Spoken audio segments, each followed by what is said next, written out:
part of the Ukrainian Pavilion public program at the Venice Biennial. My name is Tatiana Filevska. I'm the creative director of the Ukrainian Institute, and I'm curating this program. Yesterday, we started with the discussion about how decoloniality is connected to the current Russian invasion to Ukraine, and how it is reflected in the artistic practices and artistic theories. And today we have a very busy day. We will begin with the keynote speech of Madina Tlostanova, following by a discussion and a short screening. And then after the lunch break, we will have another screening of the film of Christian Nyempeta and another discussion on the decoloniality in artistic institutions. So welcome everyone who is here in person in Venice and everyone who is joining us online. Today we are planning to be streamed on 2 platforms, to Facebook and YouTube, so please stay online with us as well. And the recordings will be also available afterwards. And now I would like to invite on the stage Madina Tlostanova, Professor of Postcolonial Feminisms at the Department of Thematic Studies, Gender Studies at Linköping University in Sweden. Welcome, Madina.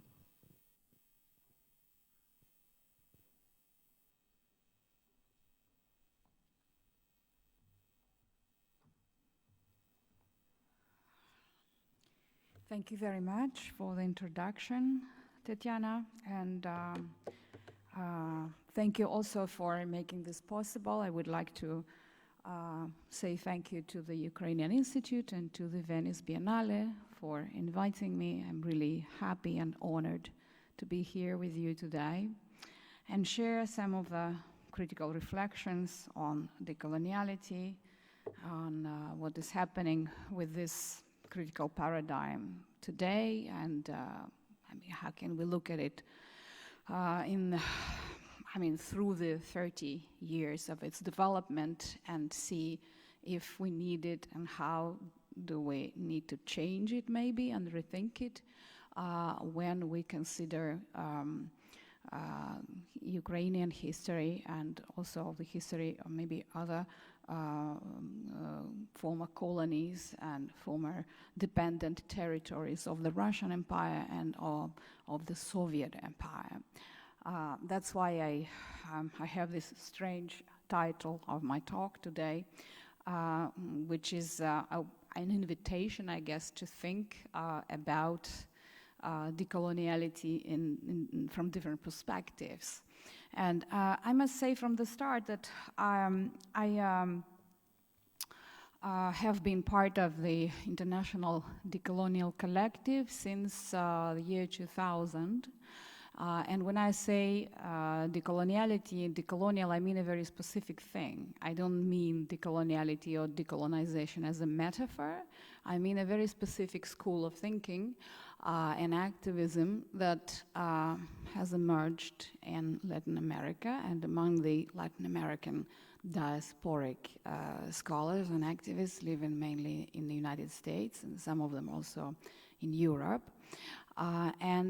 This is a school that emerges as a kind of conscious collective effort, let's say, in the early 1990s. I'm sorry, how do I change the slides? Do I use this? Yeah? Okay. Let's see. No? Okay. Thank you. This one, yeah? Okay, so now we have Quijano, we are in business. So this is Aníbal Quijano, Peruvian sociologist who was the first who came up with the idea of colonialidad or coloniality, which is different from colonialism. That was very important. That was formulated, as I said, in the end of the Cold War. And this is something that I think decolonialists so far have not reflected upon enough, let's say. And for me, it's important because I come from this post-socialist / post-Soviet world. So I think it was important because decoloniality was formulated at the moment of the end of the Cold War, when the socialist world, the state socialist modernity and project collapsed. And many people in the world who considered themselves to be leftists or belonging to the left in different ways, or Marxists, they were in a very low mood, let's say, right, and very, very disillusioned, because the last grand utopia of the 20th century, that of state socialism, collapsed. It was clear that it was a failure. And so that was a moment when they started reformulating the original anti-colonial slogans that you find in the 1960s, in the 1970s, and before that too, but especially in the period of active, massive decolonization in many countries.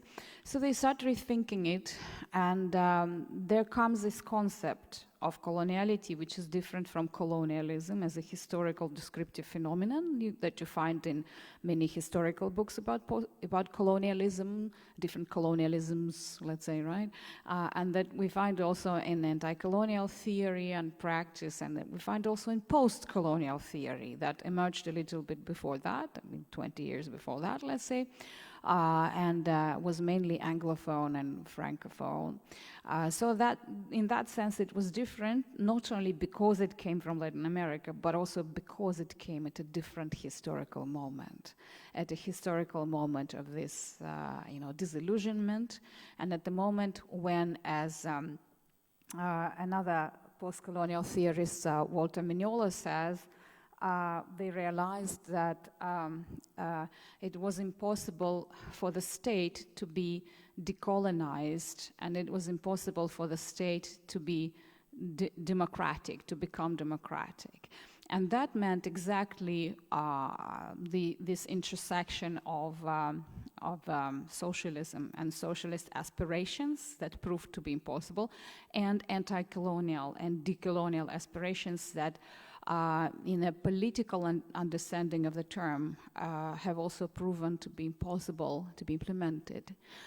In other words, they realized in several decades that were between the active decolonial processes in the global south and this moment in the early 90s, that even if countries became formally independent, they were still very much colonized mentally, economically. There were processes of neocolonialism.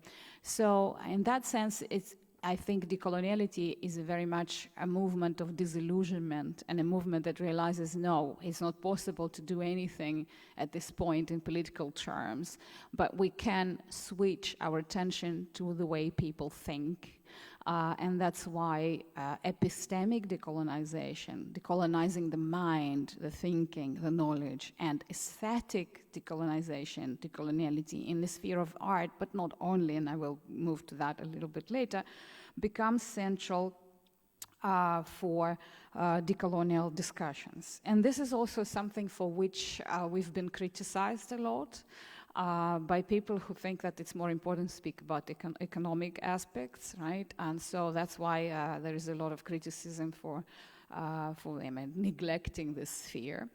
But what I can say this, that what attracted me originally in decoloniality, as opposed to postcolonial theory, for instance, that I became familiar with when I was a student, long ago, was that they were questioning not the specific ways colonialism worked and differences or similarities between them, but they questioned modernity itself, because one of the most important ideas of decoloniality is that modernity has a darker colonial side to it, and that's why we cannot speak of any modernity without coloniality. So we are used to reading in mainstream textbooks about wonderful things that we associated with modernity, such as democracy, human rights, Enlightenment, universalism, and all that. But there is always a darker colonial side to all of this phenomena, and there's always somebody's lives that was sacrificed for that. So that was something that I was attracted to because I think in the early 90s, I was myself going through this difficult process. I was trying to understand who I am and what I am in this newly established Russian Federation that pretended that it was becoming a nation state, but still was very imperial, as we know. And to me, it was a case of this under-collapsed empire that couldn't cope with this process of becoming a nation state. And of course, for those who did not belong culturally, ethnically, had a wrong name, had a wrong trajectory, like myself, it was becoming a very difficult situation, right? So we had to really reflect on that and see. And I was looking for different ways of doing it theoretically. I was looking at postcolonial things. I was looking at decolonial things. And at some point I realized that there are many things that they are blind to, they're not aware of, they're not really interested to talk about that. And one of them is, of course, as you know, many of you know, is that the Russian Empire, both Tsarist Empire and the Soviet Empire, were not considered for a long time until very recently within this post-colonial discourse and even decolonial discourse. Although among decolonial thinkers we have many people now from the Eastern Europe and Central Asia and the Caucasus also. But still, it was an empire that was falling out of these discussions. And that's why, for me, it was important to formulate what my decolonial colleagues were blind to, what were not noticing, and what could be done to make these things visible and to make people talk about them. And I will come back to this because it's really a very contextual thing and it's changing, and the way we communicated with most of my decolonial colleagues and co-authors 20 years ago is one thing, and today is very different. And the Russian full-blown invasion of Ukraine was one of these triggers that showed me again that there are a lot of blind spots and there are many things that they don't understand or refuse to understand or look at it very differently. And that made me think and reflect again on the idea that nobody owns decoloniality. That's one of our principles, that nobody has the correct way of doing decolonial analysis or discourse. And that's why it's important that people coming from different regions and from different local histories do their own decolonial work in the way they find it relevant and important for their local history. Of course, always vis-a-vis the big modernity, coloniality, right? But still, so that I think is one of the important aspects, and that's why I hate conversations when people say, "How can we apply this or that theory to analyzing our situation?" No, you shouldn't apply a theory that is ready-made and produced mostly still in the global north, of course, but sometimes also in the global south. And then try to attach it to whatever you're trying to analyze. Because theories, I believe that theories should come from, reflecting, perceiving through affect, for different bodily things, but also through reflection, of course, the reality with which we deal. And if we look at the reality that is somehow connected with the Russian Empire, the Tsarist and the Soviet Empire, and whatever quasi-imperial thing we have there today, of course, this is a much more complicated and complex story because it has to it an imperial and colonial element. But it also has this state socialist element that pretended to be a decolonial thing, because that's what they were claiming, right? Especially the early Soviet propaganda was exactly about that, was trying to say that we are decolonizing the nations and nationalities and ethnic groups that suffered under Tsarism. But in fact, it was an act of very quick recolonization. And That's what happened with most of the nations and ethnic groups that wanted to become independent and wanted to start their statehood, but not many of them succeeded, or even if they did, it sometimes lasted for just a few months, or a year or something like that. And that's a very important thing to realize that, and I think this is maybe a stumbling point for many people, but particularly the leftists, both in the West and in the global South, I mean the global North and global South, because some of them still have these illusions about Soviet Union and also about larger this kind of socialist, state socialist trends. And they cannot connect this darker colonial side and the fact that socialist project also had its darker colonial side, and that it was actually very much connected with the global modernity. It just had a different well, let's say ideological kind of wrapping, right? But inside there were many similar things like progressivism, like the cult of newness, like the idea of the social engineering, this kind of fixation on shaping a new human being, a new kind of man or a woman, if we speak about feminist claims, right? That all of that is there, and of course the extractivism and this subject-object divisions, like the idea that the human being is the master of the world, and we are looking at everything else and other species at the planet from this objectifying position. And this is what I like in decolonial option when it originates, because the colonial discourse speaks about that. There is a very good concept that was formulated by Santiago Castro Gomez. It's like the 0-point epistemology. So all of the modern / colonial epistemology is that it looks at the world in this objectifying way, and it looks from a delocalized position, pretending that it's speaking from nowhere. That is not localized. And that is, of course, the main difference, for example, from between Western postmodernism that also criticizes modernity, but it criticizes modernity in general without tagging it geopolitically, let's say, right, without assigning a space to it. While, of course, for decolonial thinkers, it's not modernity, it's Euro-modernity. It's always a specific provincial place called Europe, as some of them claim, right, that came up with these universalizing claims and erased its own positionality.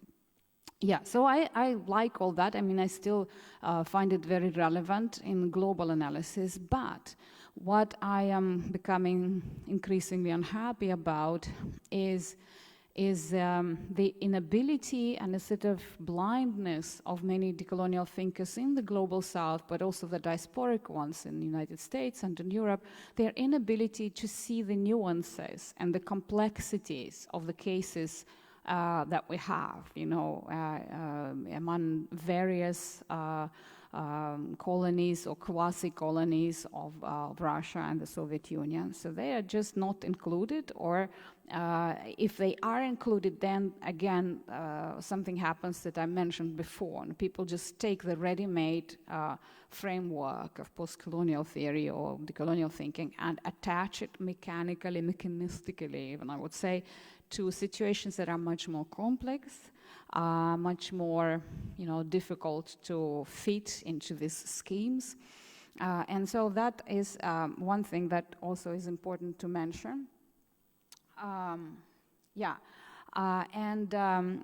element that I think creates a lot of misunderstandings and blind spots is that people nowadays tend to homogenize anything that has colony or anti-colony or decolonizing into one big lump, which is not correct, right? Because there is a huge difference between anti-colonial movements in the 1960s, for instance. Many of them were Marxist still, right, and believed in the possibility of this utopia.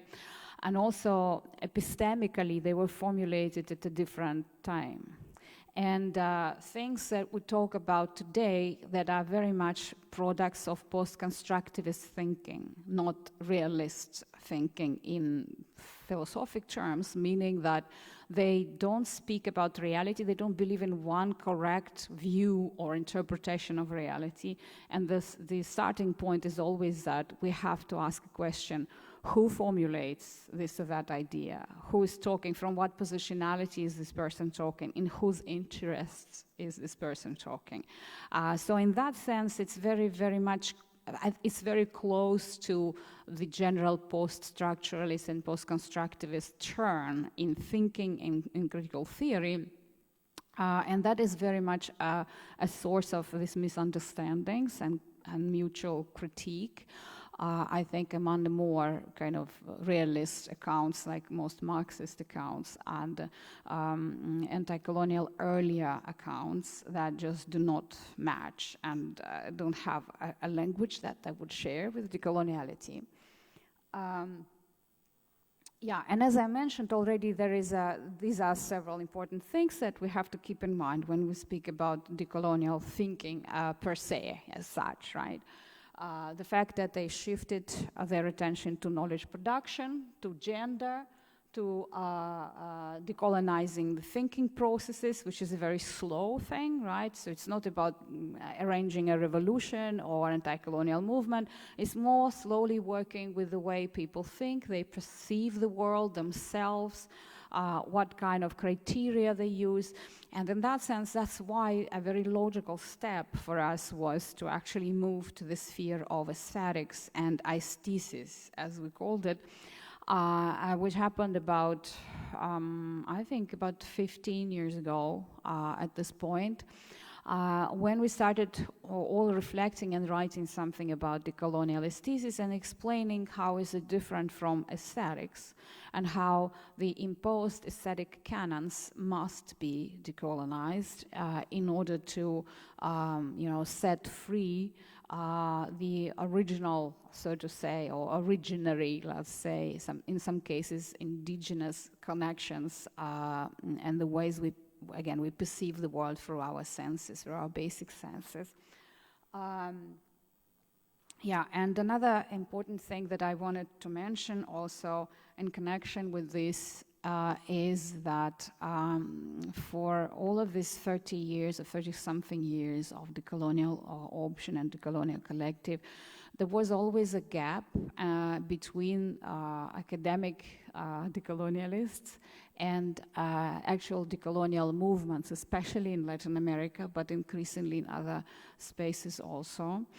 And also, I would say the artists and art practitioners and curators who kind of take an intermediary position, because many of them are also, writing academic texts and theorizing, but they do actually make the art. They make decolonial art. They make decolonial gestures through art or through exhibitions and through organizing things. And in that sense, and many of them are also activists and political activists. They take part in social movements and political movements.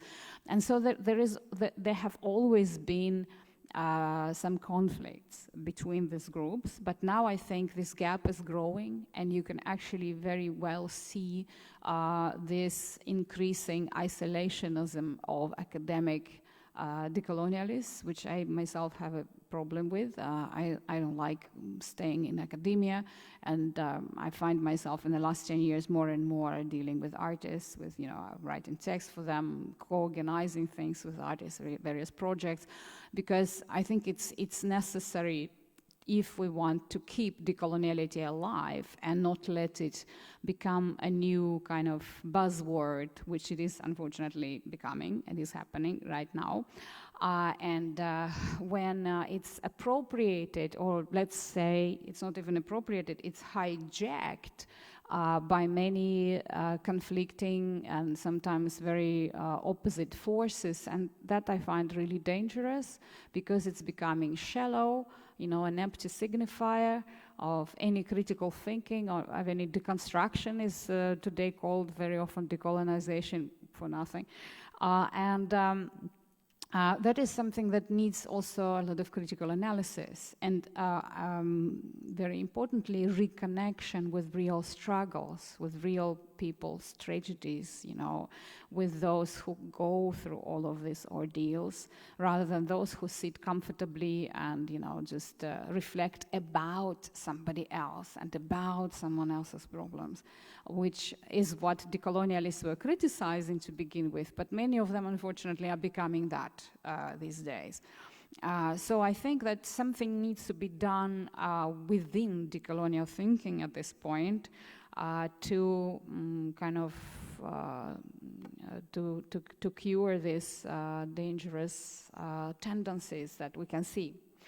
Yeah, and this status quo mainstream intellectual discourses very often hijack decolonial, not agendas, but the word itself, right? So, for instance, in Europe, where I have been living for the last, 7 years, there are many conferences and many projects that are organized, and they all have the word decolonial or decolonizing in the title.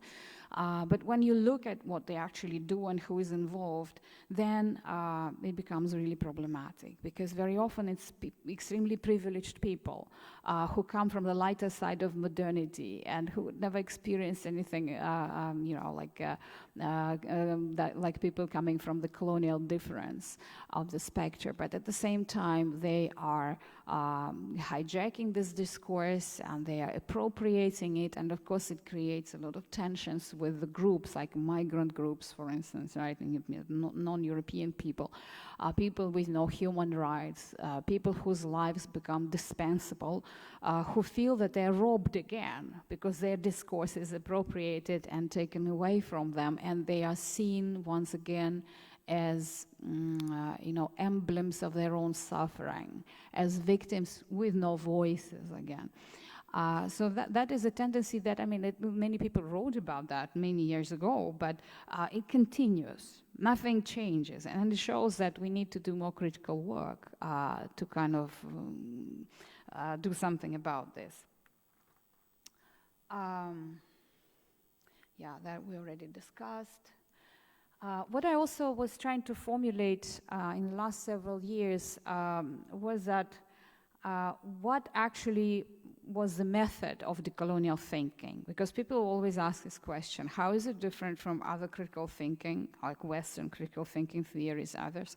So for me, I think that is what attracted me, not the concrete examples of colonialism or anti-colonialism that they were discussing, but this denaturalization, this defamiliarization with something that we were, you know, force-fed in the university, at school, by the society, by culture. If we go to museums and universities as the two main institutions of modernity, coloniality, that shape our perception and how we perceive the world, then we see that there are these canonical frames that nobody questions, all right? And we can trace them at different levels. We can trace them at a global level, the global history, but we can also trace them in local histories and specific imperial colonial histories, like the one that we have to deal with, like Russia and the Soviet Union, and today's strange polity that we have there. So that is something that I think is still very relevant, this decolonial claim at denaturalization and defamiliarization. And I mean, there are many equivalents of that. For example, I think we can find it in Bertolt Brecht, who was doing something similar also and was writing about that, but it was more Marxist, kind of tinted, yeah, in a Marxist way. We can find it in other examples, but for decolonial thinkers, this is one of the central ideas. Yet, I'm critical of that too, in the sense that I think that they promise that they do it, but the promise remains a promise, because if you analyze the major decolonial texts, you see that unfortunately they are themselves marked by some elements of Eurocentrism and some binary thinking and some subject-object divisions that they want to overcome, but they still cannot do that. And in that sense, nobody is perfect, of course, because decoloniality is an open invitation, and it's a process, it's not a result. You can never attain a result, say, okay, now I decolonize everything and we have a happy, wonderful society. No, unfortunately, it needs to be done on a daily basis, and you know, you have to pay a lot of attention and spend a lot of effort to make it work. Yeah, so decolonial gnosis is one of the central concepts, together with decolonial aesthesis, that I will say a few words a bit later. Decolonial border thinking. And again, I mean, there is a theory of that, or more or less a theoretical kind of set of ideas, which I'm not fond of, because I think that for me, border thinking came not from decolonial theorists, it came from Gloria Anzaldúa, a Chicana poet, feminist, and from her book, Borderlands, La Frontera de New Mestiza, which was written many, many years ago, in which she kind of not theorizes, but she tries to explain what it means to be a border, what it means to not just live on the border and not just cross borders, but when the border runs through yourself, and how it's a very painful condition, but at the same time it's a very rewarding condition, because it allows you to have additional perspectives, additional optics of looking at the world, right? And so that's what she talks about. And many of the concepts that decolonial people, decolonial thinkers later started to use, and you can say appropriate also to some extent, come from her book. Concepts like nepantla, nepantilism as being in between, right, not belonging, or, for example, kotlik state, the state of being enraged, sometimes full of hatred, but out of this rage comes something creative in the end, and something painful but generative in the end. And that is also something that attracted my attention from the start in decolonial thinking, because although it was and is very pessimistic thinking, I think, it doesn't believe in the possibility of a better world in some ways. But at the same time, there is this element of looking for generative ideas, for something that is not only resisting, that is not only negativistic, but it's also re-existing. And this concept of re-existence, which was formulated a bit later, we'll find the slide, show you, yeah, by Adolfo Alban, as a Colombian art theorist and artist himself. So this is a quotation from him in English translation. He says that when a human being exists in the core of the colonial matrix as another with no rights, for him or for her, an inclusion and an active reworking of orders, tastes, colors, sounds of his, her ancestors, and the remaking of systematically negated modernity forms of interactions with the world, of being and perception, become a necessity, essential response of resistance, and building of one's own existence anew and defiance to coloniality. So this existence anew is what we then called re-existence, re-existencia, and started using. That became a very important part of decolonial thinking, the decolonial aesthesis that is doing precisely what Adolfo Alban describes here. And another important thing is that resistance and re-existence in decolonial thinking and in decolonial framework in general is not only about art. It's about affects, it's about perception, it's about the way our body politics of knowledge, of thinking, of sensing, of being, of gender, of sexuality works, right? So that is another important thing, this importance of positionality and self-reflexive positionality that is geopolitical in decolonial thinking, but it's also body political, corpo political. So in other words, always ask a question, where are you speaking from? Yeah, you're not flying in this kind of, in a godlike way over the world. You have to trace or retrace your trajectories. There's a lot of questions that I get from There's a lot of questions that I get from students here in Europe when I teach decoloniality, who think that they cannot participate in it because they say, we don't come from the colonial difference. So what is our part? Do we have the right to enter this discussion even, right?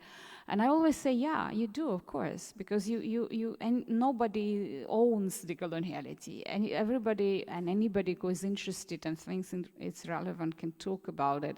But it's very important to reflect on this, relationality, on this intersection of your privileges and your disadvantages historically and also today. And this is from where you start. So it's always about thinking where you are, as Walter Mignola said in one of his works. This, of course, relates to one of the questions that I saw when we were preparing for this wonderful long weekend of discussions, like how do we decolonize art, right? And it's about art. It's about art as an institution. It's about art as art, right? Because we can speak about decolonization from within, and this is exactly what Adolfo is attempting to do. Kind of returning to this erased indigenous trajectories and trying to see how they can become generative in his coping and in his trying to overcome his colonial trauma, his colonial wound, as Anzaldúa said. But of course, there are some examples very well known. I didn't put many, but just to remind you, because I'm sure that you're all connected with art, so you know these works. Like one of the classical ones, of course, is Fred Wilson's Mining the Museum, right? And it's a very classical case of decolonizing the museum as a building, as an institution, as a collection, and what you can do with it. And then, of course, there are other examples less known, like Regina José Galindo. This is a very scary work, Estoy Viva. And she is amazing because in her works, the decolonial Latin American element, let's say, connects with new materialist, with questioning life and death and what it means to be alive and dead. And it's not about history only, it's also about a living organism and when it becomes dead, what happens to it. So it's very, very up to date also, and shows all the discussions that are going on in the so-called global north, especially, for instance, in where I live in Sweden and in Nordic countries. And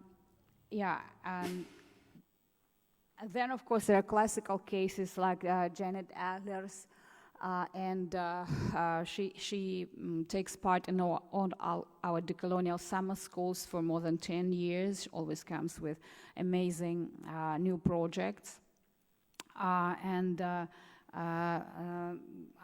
We don't have time, of course, to watch her interview, but I really recommend. And there are some artists who come from not from Latin America, but from completely different places, like this artist who just wrote to me some time ago and asked to write several texts for her exhibitions. And then we just bonded really and found a lot of things in common. And for me, Haif Kahraman is one of the perfect examples of a decolonial artist who decolonizes not only the content of the conversation, but also the means, like how you actually hold that discussion or that dialogue, and also the means in very physical, palpable, artistic sense. Like how do you decolonize canvas, for instance? Because canvas is a very expensive material, right? And it was actually, it started to be used during the Renaissance. And when you look at Italian masters of Renaissance, we see that, it costs a lot actually to afford to have canvas. So she takes canvas because, of course, as most artists, she got a very Eurocentric, classical academic education, and she was thought to be a painter, right? So she takes these canvases, and when she draws, something on them, or paints rather, right? Paints something on them. After that, she sends them to a shredder, and they are shredded into many, many pieces, and then she reweaves them again. And this is a very powerful decolonial metaphor of reweaving your world anew, again, making it whole again somehow, right? Trying to put it all together and put yourself together, because being a migrant, a refugee, she herself went through that, through this very painful multiple identification complexes, you know, and trying to kind of still connect to the world and to herself. And that's why in all of her works you can see that element. Sometimes it's shredding the canvas and then reweaving it. Sometimes, as in that work on the right, you can see that she used some elements of, as she explained in our conversation, there were elements of the scan that her friend performed on her whole body. And so then she used this scanning of every single cell of her body in order to make several artworks that do not look like that at all. I mean, when you look at them, they maybe resemble some you know, patterns like of the Muslim art, let's say, right? But in reality, they are very high-tech, modern things. They are results of this scanning. Yeah. And this is an example that is also interesting in points of how it's made. It's Saule Suleymenova, it's a Kazakhian artist. And this is called Kazakhian Exodus. And it's one of her works that is from a long, long series of cellophane painting. It's not painting, it's actually a technique that she invented herself when she uses plastic bags of different colors, and then she glues them like that. It's all made of plastic bags that people throw out, right? But she used an archival photograph which depicts the Kazakhian people trying to escape the Soviet regime, because the Kazakhs, as many other nations, they were forced to go to collective farms. They were forced to change their nomadic lifestyle into what the Soviets prescribed, and many of them didn't want to do that, so they escaped to China. They tried to escape to other places. And then, as in case of Ukraine, there was an organized famine there, and Asharshilik, as is called in Kazakhian. And there is a memory of that, because also as a result, more than 2 million people died of hunger. So she did this work and several others to commemorate these forgotten victims, and she used this photograph of the real people who were trying to kind of escape this imperial grip and imperial control. To me also, it is decolonial on several levels, and including the level of actual media of how it's made, right? Some interview she said, like, I deliberately used the packaging for food, like the bread packaging, chocolate packaging, to do this, because these people died of hunger. So it was her way of connecting with this really horrible trauma. I mean, these are well-known works. Of course, it's an Uzbek artist also, Vyacheslav Akhunov, who does his work in more, I mean, this kind of work at least, in more predictable post-colonial framework, I would say, especially this one, because it's a Russian Orientalist painter, Vereshchagin, from the 19th century, right, who went to all imperial wars and took part in them. And so he changed his painting, the famous painting, The Doors of Timur, or Tamerlan, to put a modern guard in this modern Uzbek uniform to show that nothing really changed since the Tamerlan's years. But this is a more recognizable, as I said, post-colonial technique that is quite old. You can find it in many paintings, you can find it in books, you can find it in fiction. It's called canonical counter-discourse, post-colonial canonical counter-discourse. And this is my friend and one of my favorite artists, a Chechenian artist, Aslan Gaysum. I won't go into that, but I really recommend to those who are not familiar with this film. He does a lot of projects about his own grandmother, and this is his grandmother. It's a film about her being taken 70 years after, or maybe more than 70 years after she was deported from her native village. So Aslan takes her back there and films her reactions and what she says and what she doesn't say, because at some point she starts crying and she says some things should be left unsaid, unpronounced, and for him it's a huge question, should they or maybe not, and all of his works are about that. So I mean, as you see, people do it very differently. They come to this decolonization self-reflexively, but they also do it, you know, in their kind of move outward in trying to connect with reality. And at the same time, I think that very many of these artworks do decolonial work in more interesting and you know, creative ways and generative ways than decolonial thinkers and decolonial theorists, let's say, or academics. And that's why for the academics, I have several kind of suggestions. Like, we have to work more on getting rid of these binary models, of trying to not generalize and not homogenize and stop saying things like the collective West, you know, and all that, and try to not create a straw men and straw women in trying to explain who we hate, you know. And also work with temporal models and be very careful about not reproducing the progressivist historical schemes. And of course, and that is my Swedish influence, because around me all the colleagues deal with post-humanism and new materialism, we have to work very hard critically with our anthropocentric biases, right? So it's not about only human lives, but it's about life as such, the right to life, which can refer to other species, to the planet, to what is used to be called inanimate nature. So decolonization should also refer to this, you know, further anti-anthropocentric stances that unfortunately are not very developed now. Yeah, and this is also important, and I needed to say a few words about that, that the decolonial discourse today, or even just the word or jargon sometimes, is being hijacked for colonialist purposes or colonial purposes. One obvious thing is that we see that in all kind of fashionable mainstream Western spaces, people picked up the word decolonial and decolonizing, as I said. There's so many conferences, there's so many talks. Even this summer, I was myself invited, for example, to talk in Vienna, in Momok, and they wanted to hear about decolonial and decolonization, and then at Documenta and then in other places. You know, so it has become a part of the mainstream.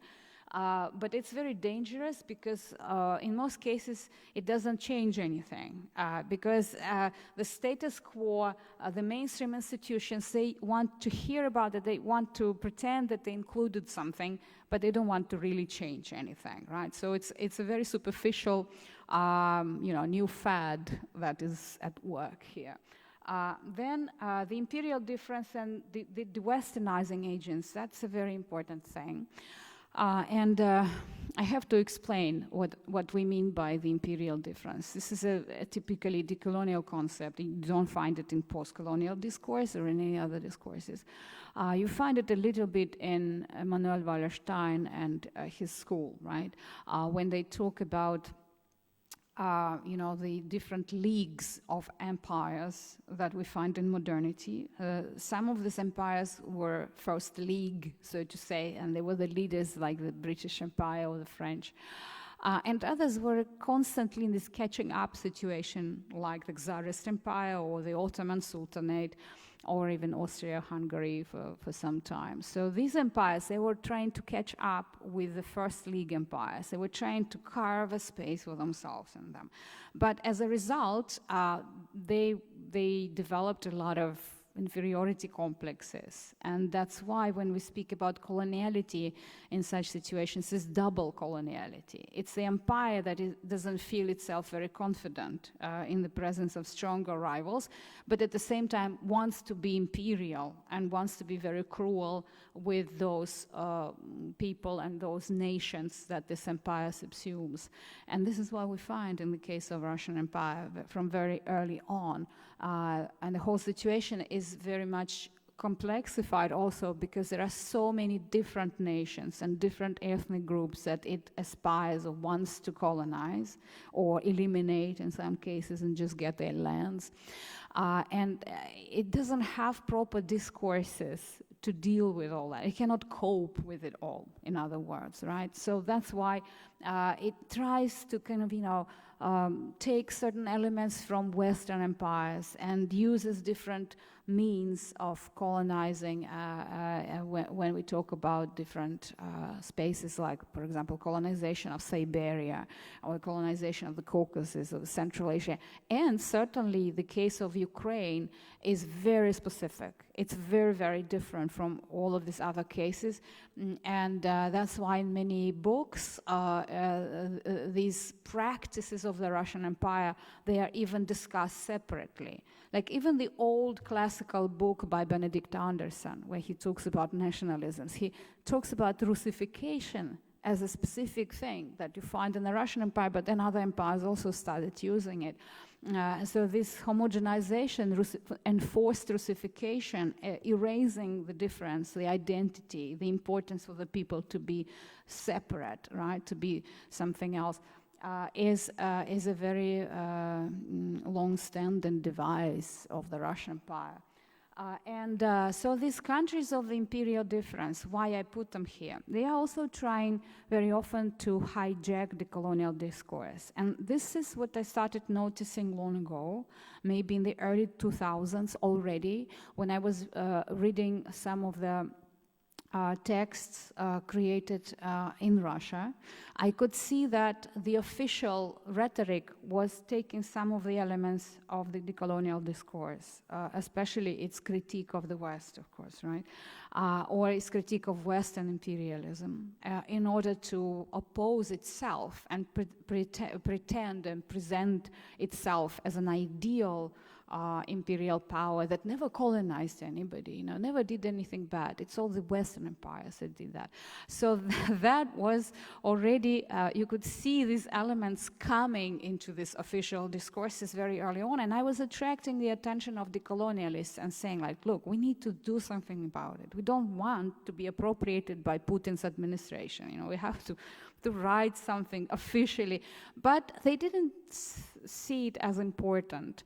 The same thing you can find in the so-called the Westernizing countries. And this term was introduced by Walter Mignolo a while ago. I don't like the term itself, but I mean the phenomenon is important. It's the countries that are not Western mostly. They don't belong to the club, so to say, right? But they are trying to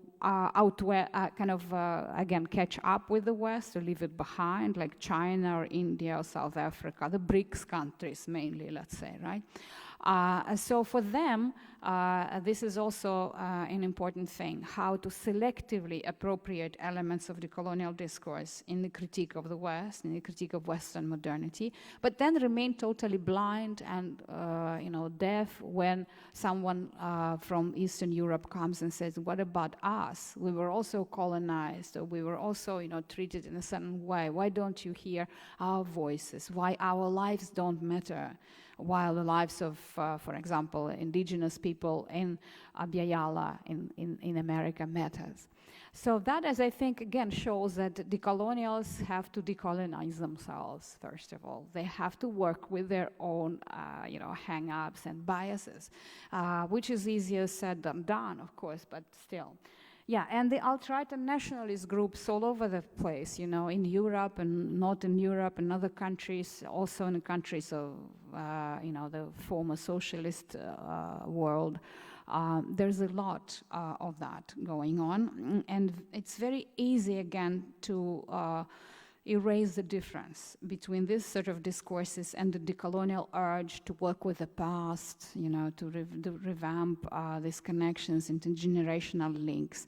And this is something that I've been bothered a lot also in the last 7 years, maybe, or 6 years. And I've been suggesting to my decolonial colleagues, like, okay, we always focus on the past, and it makes sense, of course, because this past was erased, these memories were distorted. Yeah, but we also need to speak about the future. We need to start thinking about the future, reimagining the future, and reconnecting with what is happening today, because then we are risking to be left out of touch with reality, and not taking part in its actual remaking and making it more just, I guess, and fair. And sometimes I see a lot of resentment when I say that, because the immediate reaction is like, no, the future is the discourse of modernity. Let, the neoliberal modernity speak about the future. No, we will, yeah, so there is this conflict there that I think decolonials themselves are not sometimes able to deal with.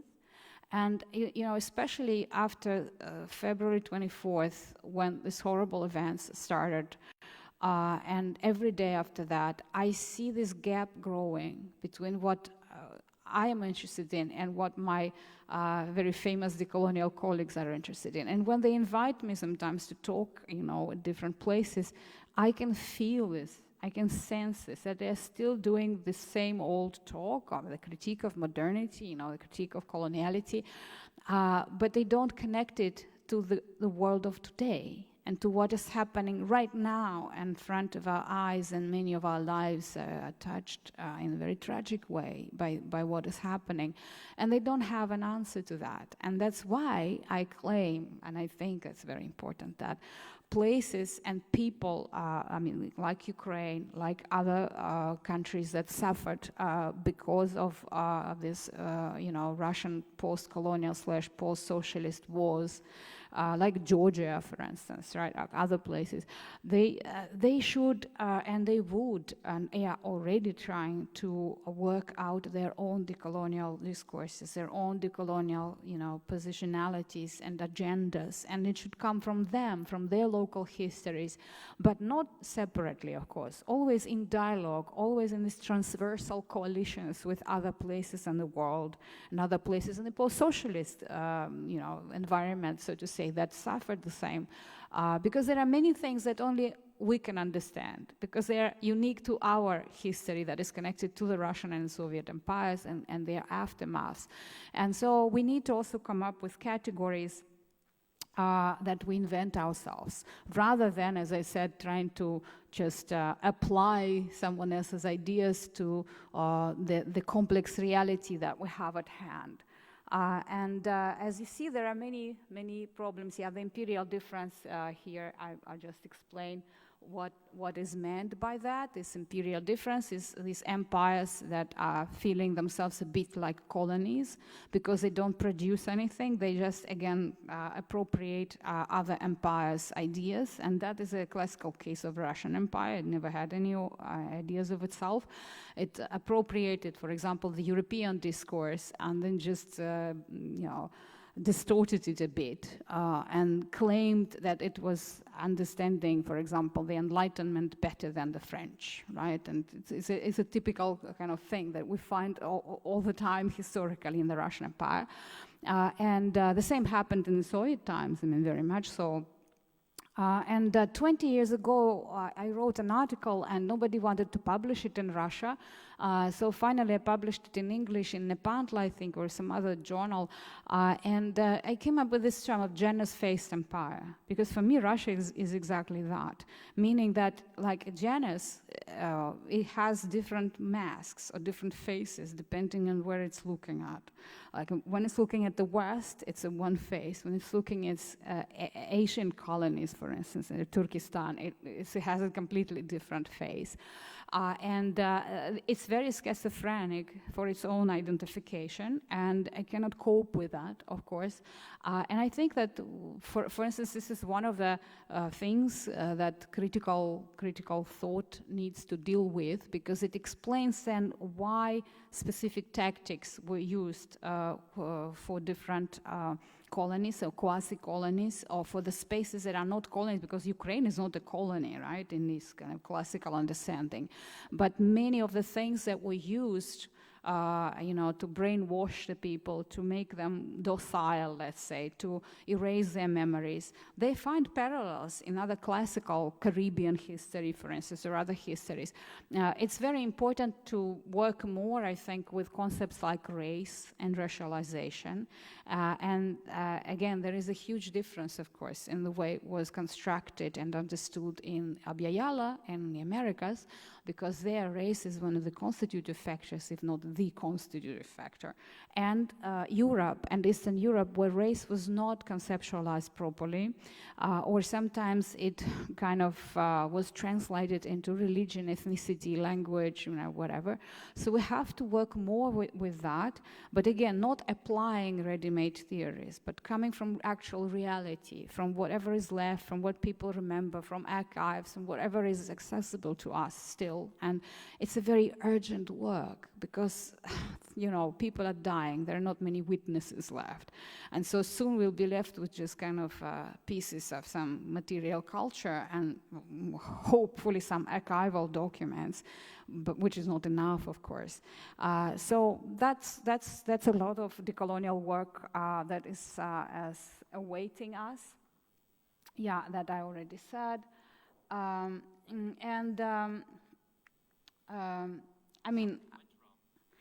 I am not a specialist, of course, unfortunately, in Ukrainian art and the history of Ukrainian art, so I can't say much about that, about the specifics, but even the little things that I know, I think there are amazing decolonial movements that you find within Ukrainian culture, different times, and Ukrainian art as well. That, of course, they were not called decolonial, and they didn't call themselves that, but the work they were doing was exactly that, right? You find it, for example, in Ukrainian avant-garde, you find it in Ukrainian New Wave in the 1970s, 1980s, an extremely interesting group of artists who came up with their own conceptualization of, and their own, I would say, ways of worlding. I like the word worlding because this is what art does. It does the work of worlding. So these are just two examples, but there's so many others, and you know that better than myself, that need to be rethought in this decolonial way of questioning the canons into which they were forced, right? Questioning some kind of official histories that bent them in certain ways. And I think that this is what Decolonial group was doing, but of course it was doing it in relation to indigenous thinking, African American thinking, or Africana thinking. And this is like the sort of quotations and the sort of connections that you find in our texts. We don't quote Western theorists usually, right? And so this is the kind of work that we also need to do if we want to delink from these imperial cultures that subsumes us, that tries to make us invisible, that tries to for example, make everybody Russian, yeah, or just destroy certain ethnic groups and certain nations. So this is what is still awaiting us. And I always say that I think that art and everything that's connected with art and its thinking and rethinking and conceptualization is one of the more promising areas in which decolonization is possible. And well, for some reason, theorizing in social theory is very slow these days, and it's not kind of coping with reality. Reality is changing faster than any theorists can come up with new theories. And in that sense, I think artists are much more interesting because they don't theorize, right? They just work with imagination, they work with metaphors, they work with this anti-colonial, decolonial semiosis. And they come up with amazing things that are also very powerful because they connect directly, not to people's minds, but to their affects, to their, kind of affective sphere, to their emotions. And I think that decolonization and decolonial aesthesis works better, or at least it always starts with that. It starts with this initial affective impulse of decolonial anti-sublime, I would say, right? That makes you become aware of this coloniality and trigger the work of this, wanting to regain your dignity, wanting to regain your identification, your connections to your land, to your people, to your culture, to your history. And in that sense, art is extremely, extremely important. And I think that in that sense, the Ukrainian example is wonderful. I was, all of these 6 months, I was reading different essays, I was reading interviews with artists and some video interviews, so it's amazing, the kind of work that artists are doing right now. It's really, really amazing, and I think that one of the problems with decolonial thinkers, especially the important ones today, is that they are blind to that. They're not interested in talking about this, you know, they stick to their own you know, set of ideas. And what I see, unfortunately, at work is what was mentioned yesterday. I forgot who mentioned that, but I also like this term. It's victimhood rivalry. You know, it's like if modernity uses the principle divide and rule. So instead of allowing us to make coalitions, deep coalitions, as Maria Lugones would say, with each other, it forces us to divide and to fight a very narrow kind of farmstead cause, which is very bad, right? And that kind of makes alliances and solidarities impossible. And that's why I think there could be some jealousy involved here in the global south that feels that the main agenda is kind of slipping out of their hands, so to say. Unfortunately, there is some hostility that I can also see among different groups that find that, okay, this is us. We are entitled to talk about racism. We're entitled to talk about coloniality, colonization. It's not European people. You shouldn't talk about that. So we need also to do this work of making people realize what they don't know and maybe try to change this victimhood rivalry, at least question it somehow. So it doesn't come to just, you know, fighting for this breadcrumbs of charity, or as it usually the case, of course, right, retention. So that is another thing. And to make it possible, I think what unfortunately we need is the original interest, the genuine interest of the people, so that this decolonization doesn't become a ticking of the boxes exercise, you know, like many other things like multiculturalism, for example, or gender equality and other things like that. So there should be a genuine interest in the other, in the history of the other person or nation, you know, really interest to know more, to fight it, what we have today, this division, extreme division with, you know, like do something about this ignorance and lack of interest. But of course, it's easier said than done. At the same time, I am cautiously optimistic because I see how the situations like this horrible war, this horrible invasion of Russia, of Ukraine by Russia, is actually generating wonderful texts, wonderful speeches, wonderful examples of activism, of agency also, right? And I think that this is the future. It kind of, you know, it allows to actually start imagining the future rather than, as I said, being too much engrossed in the past and fixed on the colonial wound. So I believe that artists, and not only artists, but also people who are connected with art, like curators, you know, like museum people, they would also take a very important initiative and part in this decolonization, not only of art or museums, but also of our reality, of our social worlds, so to say. Okay, thank you. I think I will stop at that.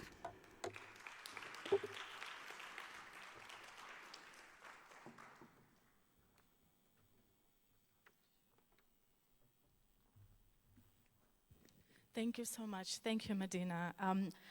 I'm sure you all have questions, but I will ask you to be a little bit patient with that because now we have a little shift in our program. A film that we wanted to schedule and to show tomorrow, it seems like it will be more appropriate to come in a bit earlier and give us more ideas to talk about so we can work with it a little bit longer.